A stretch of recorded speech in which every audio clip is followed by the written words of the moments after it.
तो इसके सिवा कुछ नहीं कहा जा सकता कि लौट के केजरीवाल घर को आए। आगे बढ़ेंगे। हिंसा प्रभावित सहारनपुर में हालात अब काबू में हैं और आज धूमधाम से वहां ईद भी मनाई गई। हालांकि सीसीटीवी कैमरे में कुछ चौंकाने वाली तस्वीरें कैद हुई हैं। इन तस्वीरों में ये दिख रहा है कि कैसे जब शहर में हिंसा भड़की थी तब कुछ लोग दुकानें लूट रहे थे।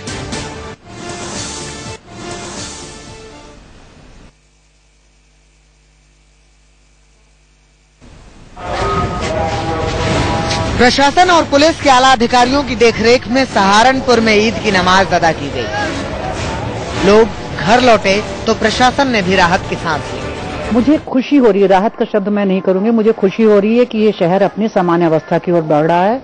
और उससे ज्यादा खुशी ये हो रही है कि ईद की नमाज सब लोगों के आपसी सौहार्दपूर्ण वातावरण में संपन्न हुई, वो प्रसन्नता हो रही है। इस वक्त भी शहर में कर्फ्यू लागू है, जिसमें महज 4-4 घंटे की ढील दी जा रही है। शहर काजी सुल्तान अख्तर ने लोगों से अमन कायम करने की अपील की है।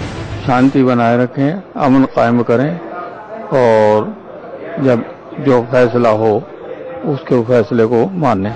इस बीच एक दुकान के सीसीटीवी कैमरे से मिली तस्वीरों ने चौंका दिया। इन तस्वीरों में दिख रहा है कि जब शहर हिंसा की आग में जल रहा था तब कुछ लोग इस दुकान को लूट रहे थे।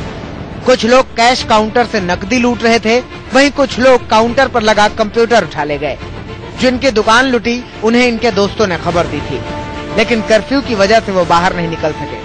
हाथों में उनके रॉड थी, मुंह पे कपड़े बांध रखे थे बहुत लोगों ने, और पूरा फुटेज आप देखेंगे किस तरीके से उन्होंने शटर तोड़ा है। शटर तोड़ने के बाद उन्होंने किस तरीके से हमारे सेंटर को कंप्यूटर उठाया है। 25-30 कंप्यूटर वहां पर अंदर लैब में थे। लैब का फुटेज नहीं आ पाया क्योंकि लैब के अंदर जो है सारा कैमरा लाइट वाला नहीं था।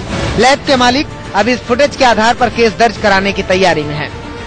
आपको बता दें कि सहारनपुर में 4-4 घंटे की कर्फ्यू में ढील दी जा रही है। शहर को 2 हिस्सों में बांटा गया है। पहले हिस्से में सुबह 7 से 11 बजे तक की ढील दी गई, जबकि दूसरे के लिए वक्त तय किया गया दोपहर के 3 और शाम के 7 बजे तक का। अभिषेक पांडे, इंडिया न्यूज, सहारनपुर। चले सीधे सहारनपुर से हमारे साथ अभिषेक पांडे इस वक्त जुड़ रहे हैं। उन्हीं से हम जान लेते हैं वहां के हालात के बारे में। अभिषेक, जाहिर सी बात है कि इतना बड़ा त्योहार था, ईद का मौका था, तो प्रशासन ने एड़ी से चोटी तक का जोर लगाया और हालात अब धीरे धीरे सुधरने लगे, सामान्य होने लगे। लेकिन त्योहार के बाद क्या? त्योहार के बाद के लिए क्या इंतजाम है? जी निश्चित रूप से अनुराग, यही एक बड़ा सवाल है जो आप पूछ रहे हैं। त्योहार के बाद क्या?